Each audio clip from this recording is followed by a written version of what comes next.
Le président Assimi Goïta a fait un certain nombre de révélations, dont certaines retiennent en particulier notre attention. Parmi les révélations qui retiennent en particulier notre attention, nous notons celles qui portent sur la vigilance et l'attention qu'il a instruit son gouvernement, dirigé par le docteur général de division, Abdoulaye Maïga.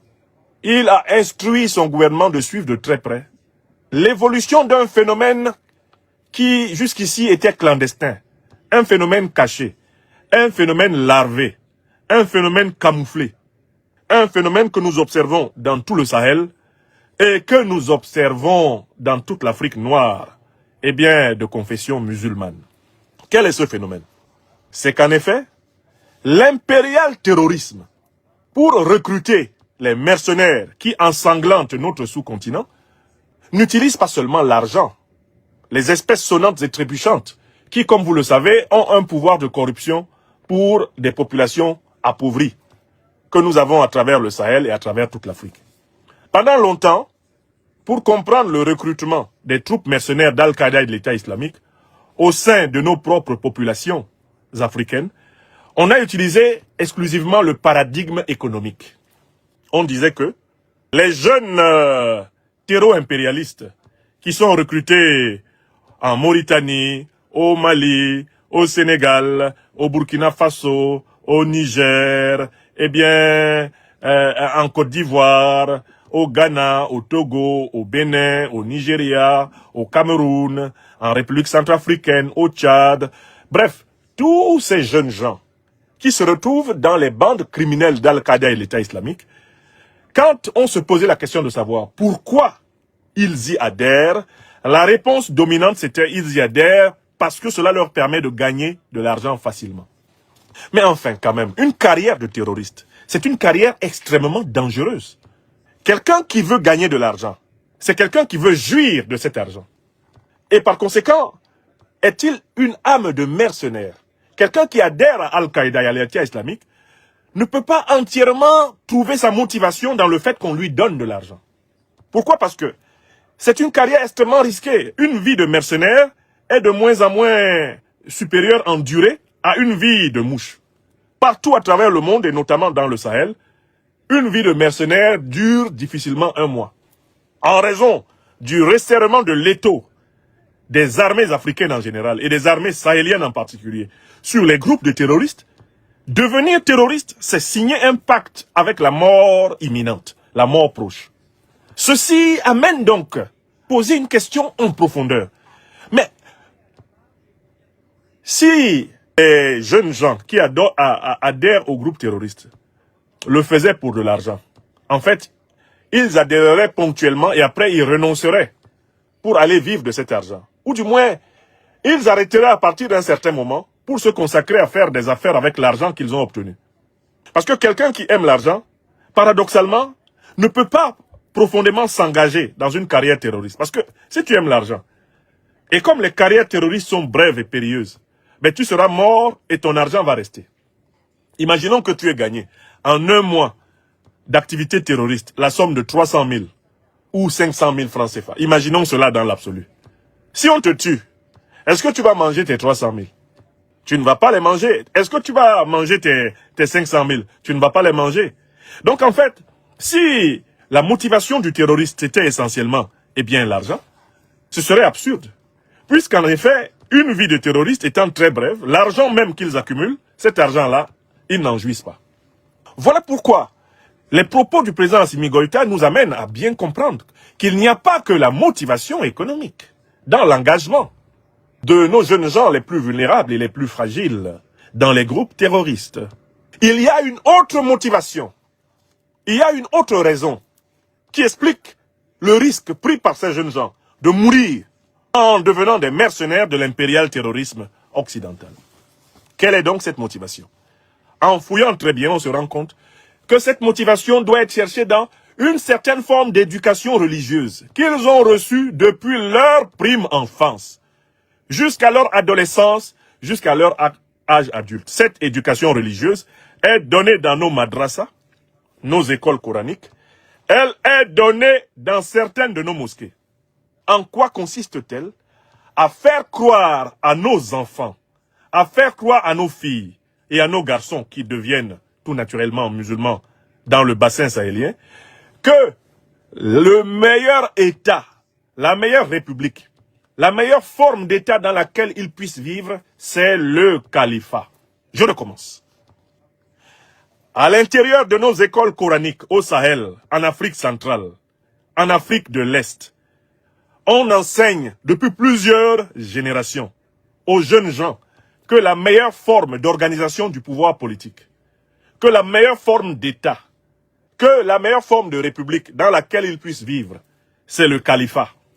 Sur le modèle des califats qui ont existé au Moyen-Orient, des califats qui ont existé au 19e siècle, eh bien, dans la région de Sokoto, aux califats qui ont existé avec le Mahdi au Soudan au 19e siècle, aux califats qui ont existé dans le Fouta Djallon, le Fouta Toro, dans la région du Sénégal, on enseigne dans nos écoles coraniques, on enseigne dans certaines de nos mosquées, à travers le continent, que le musulman africain doit aspirer à vivre, en réalité, dans un espace politique dont la loi fondamentale est celle, eh bien, du texte coranique.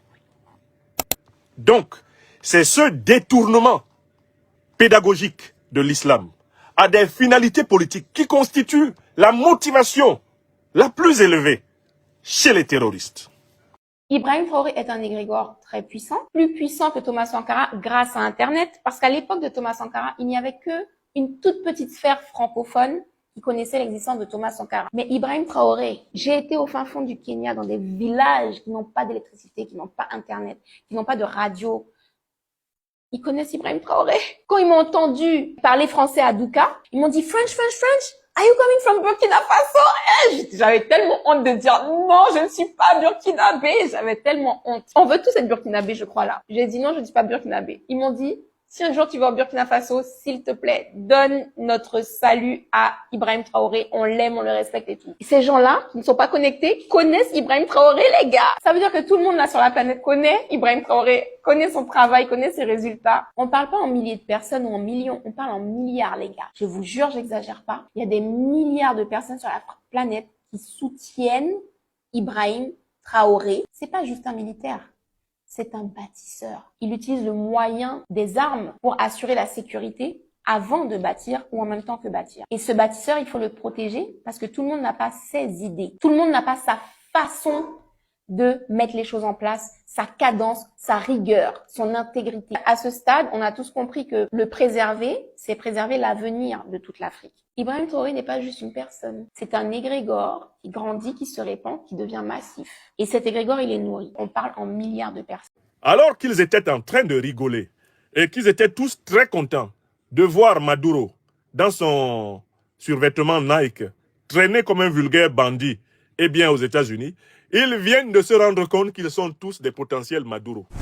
Emmanuel Macron décide donc d'envoyer des troupes françaises faire des exercices militaires avec les troupes danoises afin de décourager, Donald Trump qui a annoncé son intention eh bien, d'annexer le Groenland aux États-Unis. Mais écoutez, soyons sérieux. Mais Emmanuel Macron, président de la République française, ne voit-il pas que l'Europe est sous occupation militaire américaine? Donc, voici des Européens qui, au mois de janvier 2026, font semblant de découvrir qu'ils sont une colonie militaire américaine. Mais quelle est la force militaire principale dans le territoire européen? C'est l'armée américaine. Et cette présence militaire américaine, elle est placée sous le chapeautage de l'organisation militaro-politique principale de l'Occident, l'OTAN. Et on sait très bien que les Américains sont les patrons de l'OTAN. Et que toutes les autres puissances européennes, occidentales, sont soumises au commandement américain. Là-dessus, il n'y a quand même pas de débat. Voici des gens qui sont sous occupation militaire. Voici des gens qui sont une colonie militaire américaine et qui découvrent. Ils découvrent en 2026 que, en fait, les États-Unis ont le pouvoir de faire ce qu'ils veulent en Europe. Mais en quoi Donald Trump nous apprend-il quelque chose de nouveau? Quand il dit qu'il veut prendre le Groenland, en réalité, il fait juste, en fait, il fait état de quelque chose qui est déjà fait. Puisque le Groenland est militairement occupé par les États-Unis. La principale force militaire au Groenland, c'est l'armée américaine. Mais pourquoi Macron prend-il le risque d'avoir une querelle avec Trump? Alors qu'il sait très bien que les États-Unis maîtrisent le Groenland, que la puissance militaire dominante actuellement là au Groenland, ce sont les États-Unis d'Amérique. La base militaire américaine qu'il y a au Groenland est même capable de mettre en état d'arrestation tous les soldats français qui viennent. En réalité, c'est parce que la France a un patrimoine de territoire acquis pendant la traite négrière et pendant la colonisation, et qu'elle voit très bien que le premier pas de Donald Trump vers le Groenland n'est qu'un premier pas par rapport à d'autres territoires qu'il y a à travers le monde. Comme la France est une puissance qui est fortement présente par des micro-territoires dans les océans Atlantique et Indien, elle voit très bien que laisser Donald Trump s'emparer tranquillement du Groenland, ce sera ouvrir la porte à la perte de plusieurs de ces territoires et départements d'outre-mer qui peuvent de la même façon intéresser Trump. Voilà le véritable enjeu du réveil. Le réveil tardif des dirigeants français, le réveil tardif de Macron, le réveil tardif de Hollande, c'est qu'ils viennent de se rendre compte que, en fait, Trump peut déposséder la France. Parce que pour le moment, le Groenland, là, c'est même pas un territoire, c'est juste un territoire européen et danois. D'accord?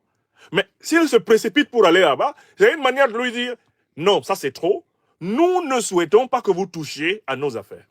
Le néocolonialisme français se rend compte qu'en réalité, même les départements et territoires d'outre-mer de la France sont désormais menacés par le grand frère yankee impérialiste américain. De la même façon qu'on menace le Danemark de lui prendre une partie de son territoire, pourquoi on ne prendrait pas les territoires des autres puissances occidentales qui sont pourtant des vassals des États-Unis? Enfin, les dirigeants européens se rendent compte qu'en fait, ils ont été canichisés par les États-Unis.